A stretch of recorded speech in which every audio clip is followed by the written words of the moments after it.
வள்ளுவரே, ஒருவர் வாழ்வுக்கு பின்னும் நிலைச்சு நிற்கிற மாதிரி எதை விட்டு செல்லணும்? அப்பனே, வாழ்வுக்கு பின்னும் நம்ம பெயர் பேசப்படுற மாதிரி அழியாத புகழை விட்டு செல்லணும்.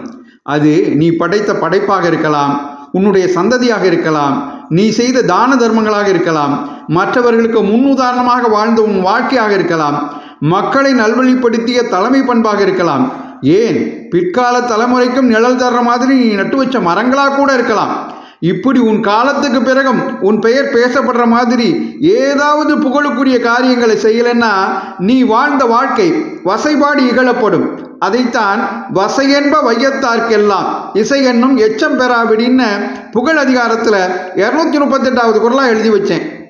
அருமை வள்ளுவரே, வசையென்ப வையத்தார்க்கெல்லாம் இசை என்னும் எச்சம் பெறாவிடின். உன் பெயர் சொல்கிற மாதிரி புகழுக்குரிய காரியங்களை செய்துவிட்டு தான் நீ சாகணும். இல்லைன்னா உன் வாழ்க்கை வசைபாடு இகழப்படும்னு தெளிவாக எடுத்து சொல்லி எங்களையெல்லாம் ஏதாவது ஒரு சாதனை பண்ணணும்னு தூண்டி விட்டுருக்கீங்க. நன்றி வள்ளுவரே. இந்த பதிவு உங்களுக்கு பிடித்திருந்தால் மற்றவர்களுக்கும் பகிருங்கள். தொடர்ந்து திருக்குறள் தெளிவோம் பகுதியை கேட்க பாரதமணி திருநாடு சேனலை சப்ஸ்கிரைப் செய்யுங்கள். நன்றி, வணக்கம், ஜெய்ஹிந்த்.